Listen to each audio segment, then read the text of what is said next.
So first of Yeah. all, welcome to the Q&A with Entrepreneur session organized by ECEL Triple IT Guwahati. And we've been following you from a couple of years, and we've seen you have built an amazing company, Payment, and you have previously worked for Flipkart, and you're an IIT graduate. So how has your journey been till now?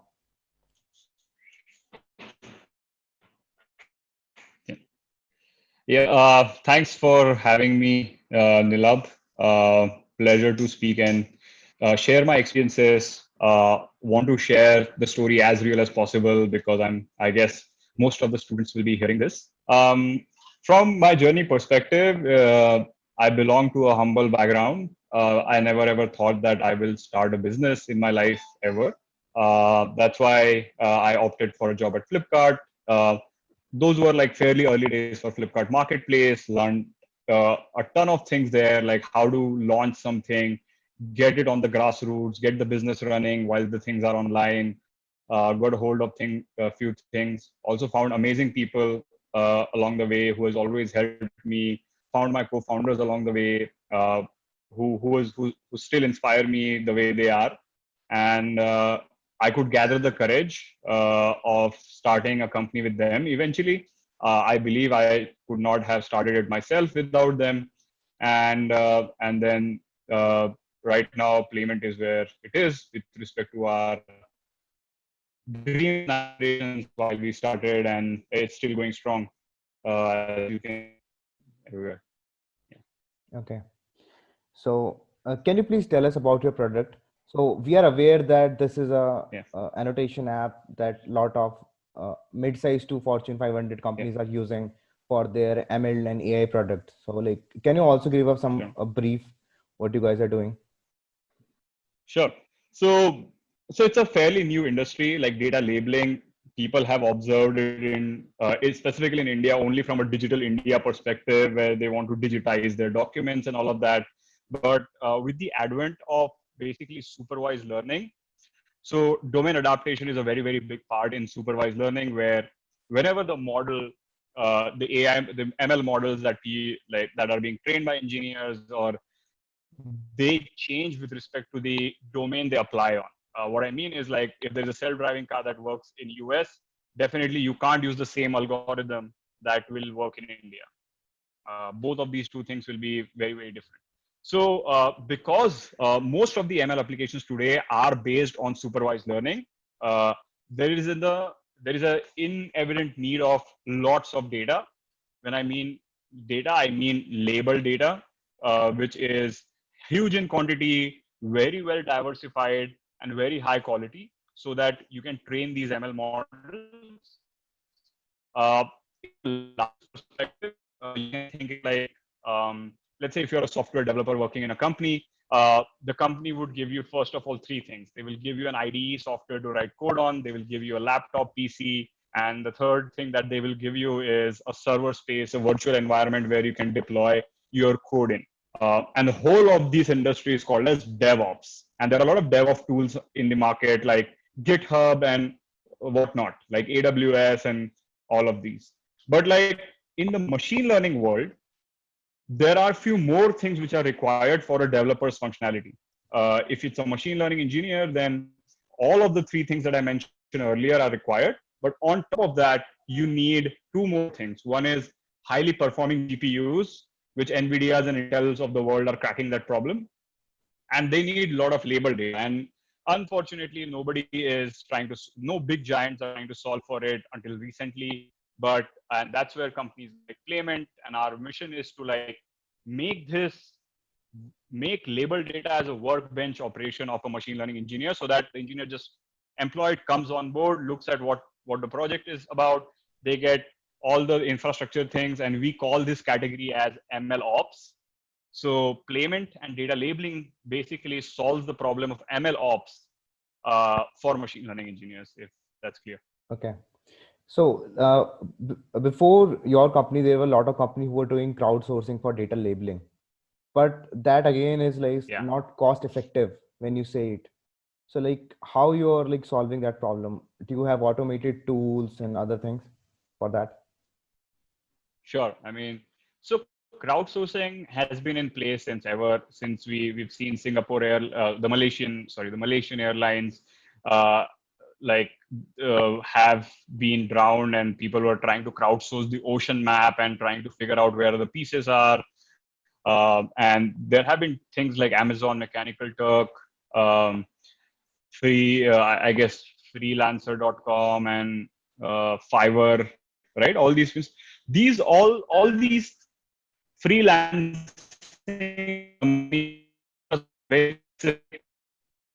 job problems. We started as a crowdsourcing platform earlier.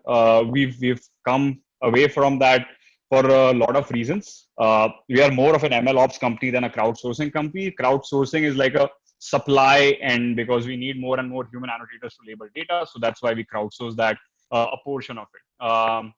But why we started with this is like when I and my co-founders, we were at Flipkart, we tried to use this Amazon Mechanical Turk for our own tasks, and we always failed to get any quality output. So it was not, as you mentioned, it's not a cost problem per se; it's a quality problem, right? Like, uh, for example, an Uber driver comes to you, you completely trust the driver to take you to airport, to take you anywhere. No theft issues, no skill set issues. You blindly just look into your app and just sit in the car and go with your life, right? So how does Uber solve the trust? Because there is a job of going from point A to point B, and somebody is solving that with some algorithms by assigning some trusted driver a task so that you should not be worried about. But same is not a problem for non-driving micro tasks or tasks. A lot of technology has to be built to solve these problems. So we built all those models and made a very managed and high quality driven version of Amazon Mechanical Turk and named it as Playment. Now, anybody who's using the platform can be trusted that there will be high quality data that will be coming out. They don't even have to worry about. And that's the complex problem that we eventually solve. Okay. So right now, this industry is around 700 million, but it is growing tremendously around a 30% rate year on year, and it is expected to be 5 billion plus industry in next 8 years. So you guys are also facing a lot of competition from foreign players. So like Yeah. how you are tackling them being based out of in India? Sure. Yeah, I mean, we kind of think about this like the point of being a tech industry is like you have to be really fast. Like being fast is the only thing that matters once you find a product market fit. Nothing else matters, right? So so we kind of keep it very. I think our understanding of the market, because being very early, is very broad and really in depth.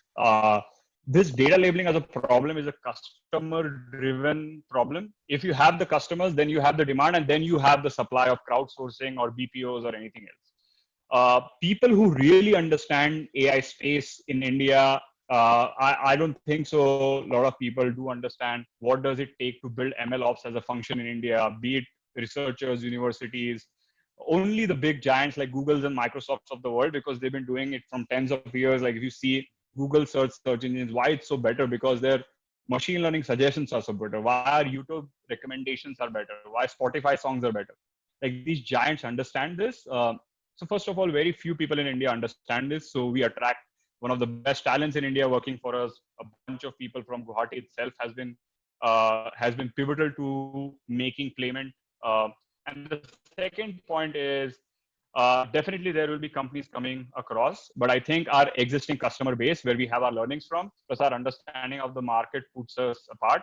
And I strongly myself believe that if you see India historically, we are the IT hub of the world, right? Like we build all that stuff that is needed even in uh, police softwares of US government, or that's done by Infosys, TCS, and Wipros of the world. So we are the software hub, so we have the talent. I don't see a problem that why we should not dominate the AI world if we have the knowledge in depth. So I think we are very resource and talent strong in India. That's why we'll keep ahead of the companies outside. At the same time, our costs are lower and gives us more power to build same things even with less funds. which is a very, very big advantage if you're trying to build a profitable. Okay. So, like, what are the things that help you guys early on when you're starting your business? Yeah. Okay. Um, what are the things that helped us? I think help came from everywhere. Um, if you can be more specific with respect to which problem, because there are so I many mean, problems like, that you got to solve. you guys started working on this data labeling problem in 2015, like Yeah. when not a lot of people were doing this in India. So, like, how you set up your team and the other aspect of businesses, like getting funding and have ensuring that you Got have quality team to build this product. Got it. So it was super difficult. Like very few people understood our vision. Very few people understood the problem statement itself. And when we started, the people were like already AI to kal ki baatein hai. Aayega tab aayega. It's just like another Bitcoin and all of those stuff. So very few people actually believed us, but we found people who've come here from Silicon Valley, moved to Bangalore or somewhere. We sought their perspectives of how they think because we also had very limited perspective, but we just had a belief that we've been reading a lot of stuff on TechCrunch that this is a huge wave in US. Is it a hype or not? Was a question. So a lot of Flipkart people actually helped us. A lot of people in the ecosystem, including our investors, helped us to figure out the problem statement the right way. Now the question is, how did we build a product when we didn't know the customer?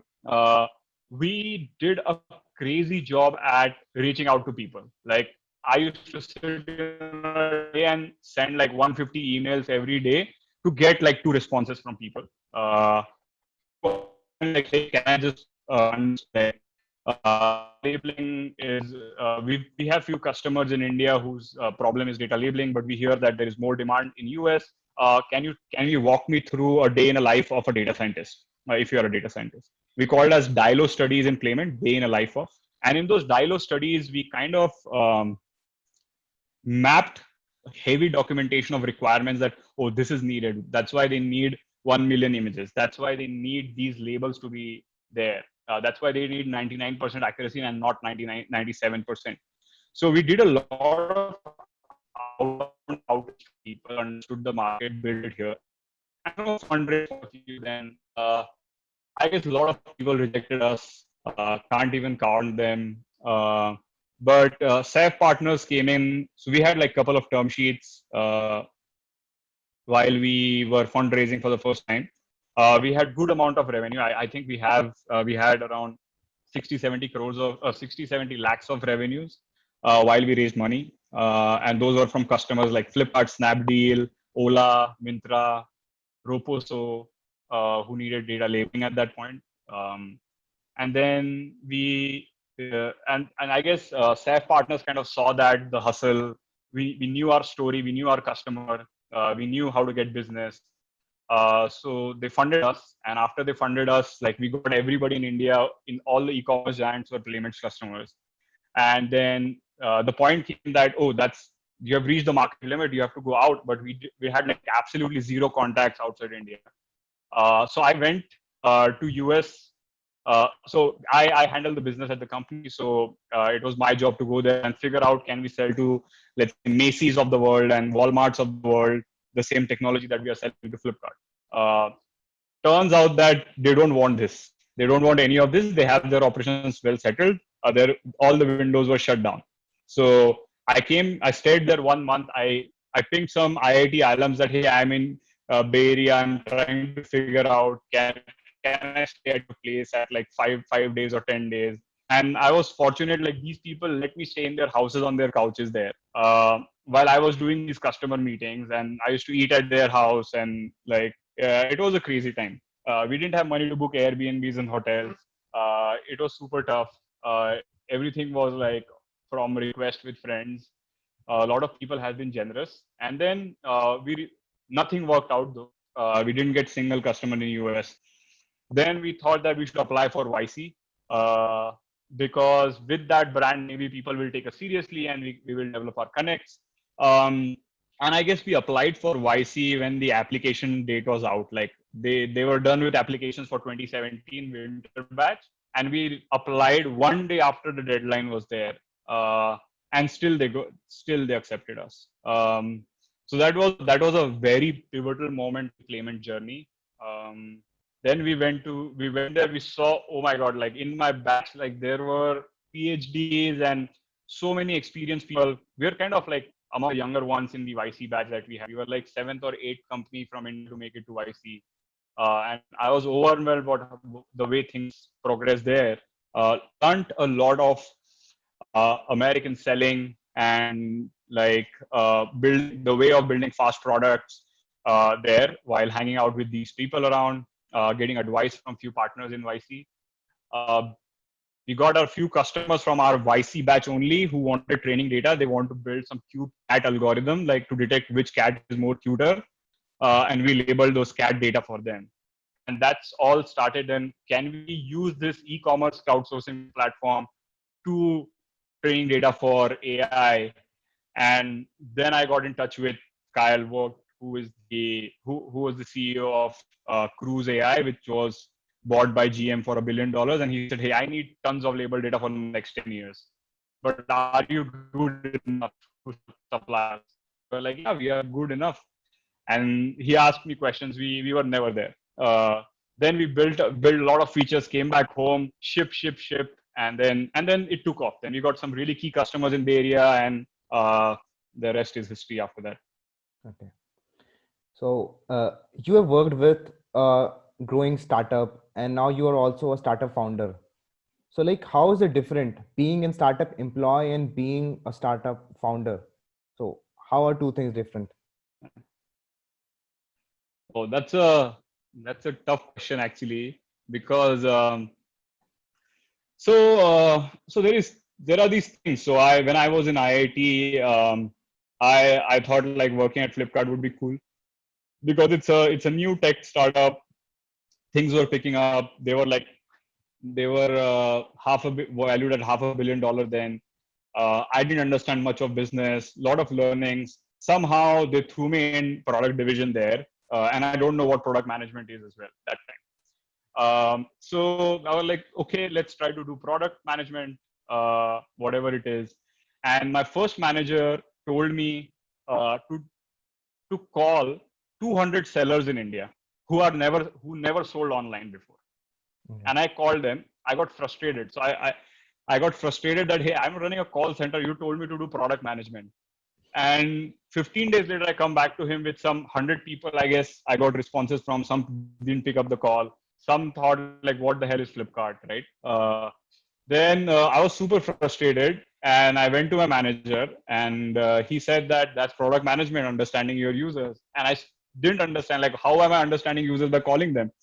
But then when it came to like Sachin Bini sitting in the room, and then when the strategies were discussed, everybody had their hypothesis of how Flipkart marketplace should be built, and everybody came with the biases. But I was the youngest guy in the room who came up with actual user stories, who can tell that users don't want what you're talking about. They want credit limit, and they want to sell their stuff by somebody picking at their doorstep. You can't expect them to pack and ship their stuff themselves, which was expected in US sellers as per Amazon. And then I realized, oh, this is how it changes the entire game. Like what product you build, what processes you build changes. So I learned a lot from that. But as an employee, there is a lot less to worry about because the big guys above you, they take care of everything else.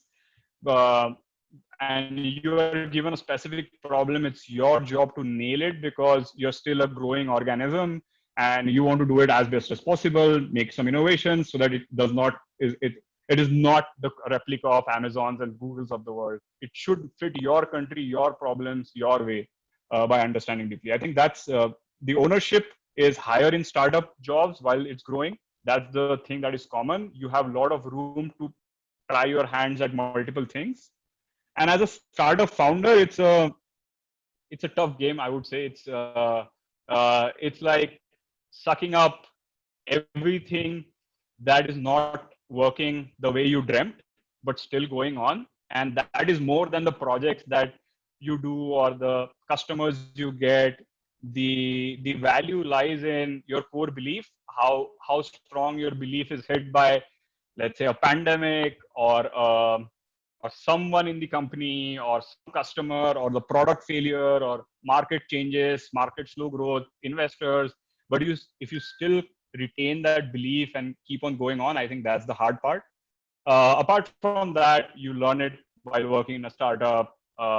You have the ownership. You know which people. You have a really good connects if you are from like if you are well connected in your institute wherever you study. I guess those things do help, but like definitely the ownership, the sacrifice, the strength of the belief is what are the heavy parts of being a founder rather than a startup employee. Okay, so like right now there's a lot of focus to start companies even by government, though the steps they have taken are not really mature. But what do you think should be a right time to start a company? Is because a lot of companies in developed economies are starting by people who are still in their university and college. So do you think Yeah. it is like right to start a company when you were in college, and or there should be some experience and then you should go towards it? All right. So when to start a startup is like a very well debated topic, and I've also thought a lot about it. Like, when is the opportune time? When I also like I got into IIMs, but I didn't join them. I started my own company when I was 24. So and to college kids also, like if I have to look back, if hadn't I worked in Flipkart, uh, would I be so successful in managing? I still find that I just have 2 years of work experience before Playment, and I still find myself not well versed or not well read or not so experienced to take the calls that like a lot of experienced people take. Then I surrounded myself with a lot of advisors who I really believed in with time, and then I get good advice. Some I take, some I implement. Um, all those things are fine, but I think there are certain aspects of businesses. It's not a common answer for everything. The exceptional people like Bill Gates and Mark Zuckerberg of the world have dropped out and started companies. But 99% of the entrepreneurs are very well read, very well worked in their companies, and everybody makes, if money making is the objective or changing the world is objective, like all of them are very on par with running their own businesses pretty well. Uh, so I don't have any preference when you start, whether you should start early or not. I guess the question is that, but I have a specific opinion about starting a B2B company because I'm a B2B guy. I think B2C companies, nobody knows the recipe of a successful B2C company. Nobody knows why Zynga games work and other games didn't. Nobody knows why Ludo works and other games don't. Why Snapchat works and other Snapchat lookalikes didn't work. There is a specific thing that happens, a growth channel, a strong product market fit, some time game, like a lot of things, unique things happen. Like, can you start an Ola cabs again in India? I don't think so. Others have failed. There is something that went right, and very difficult to decode what makes a B2C company successful or the growth happens like that. Even in food tech, Swiggy is so much more successful, and so many food tech startups that came in 2015. So, but I think for a B2B company, the ball game is different. It's a lot about solving a problem. B2B companies are simpler to found. Less money is needed in investment. Very difficult to get product market fit and understand that you have a product market fit. But once you're set, it's kind of a playbook after that. So B2B companies, in my opinion, which I can speak about, are either you help other companies grow their money, increase revenues, reduce their costs, give them insurance, let's say Fright Insurance and McKinsey's and Goldman Sachs of the world, insurance in some way of strategy or something like that. Or you save them time of doing a task in time, right? These are the only 4 things you can build a B2B company on. Now you have to find a definite problem, a definite customer profile. It is very scientific that way. So given some experience in the industry, you can come up with a model that can solve any one of these problems, and you can build an empire on that. But B2C is vague. Like that's what I think. So I guess if you want to start a B2B company, better you have experience. More and more experience is the better. If you want to start B2C, even Mark Zuckerberg would not know when is a good time to start. It's whenever you can. Okay. So the last question is, do you have any tips for budding entrepreneurs? Like, do you have any tips for Yeah. So budding I think, entrepreneurs? God, I think the only tips, I think the belief is the most important thing. Starting a startup seems very cool when you're young, and the responsibility that comes along with it requires you to be very well read, very well networked. It's more like if you are young and you are starting a company without any experience, you have to do like 100 crash course per month to make it happen. So be ready to like do those crash courses as much as you can. You will be wrong in 80% of the stuff, but you just have to be right about very few things to make a ship sail. That's fine. So I guess read a lot. Don't follow these medium stories that are very much US dependent if you're not trying to build an international business. I think that the product principles and like the marketing principles that HubSpots and Salesforce of the world have developed work for them. World is changing really fast. You have to find your own game. So don't be like a preacher of someone's book that Steve Jobs wrote. It may not work for you. You can get inspired about the central themes like pursuit of the perfectness or like discipline of being a businessman.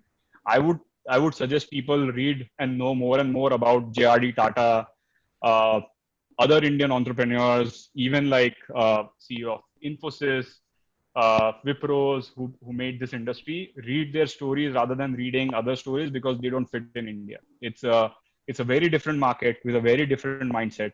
Learn their stories of the Indian entrepreneurs if you're starting an Indian business, and have belief. No matter anyone tells you that uh, you are wrong. Keep it loosely held. You should be able to change your views, but I would say these three things are extremely important if you're starting young. Okay. Thank you, Jinke, for joining us. I mean, your journey has been inspiring, and I think through this session we will able to inspire a lot of students here. So thank you for joining us, and we hope to see you soon. Sure. Thanks for giving me this opportunity. I hope my 2 cents will be helpful for the students. Hope to see some great entrepreneurs coming through the institute. Okay. Thank you.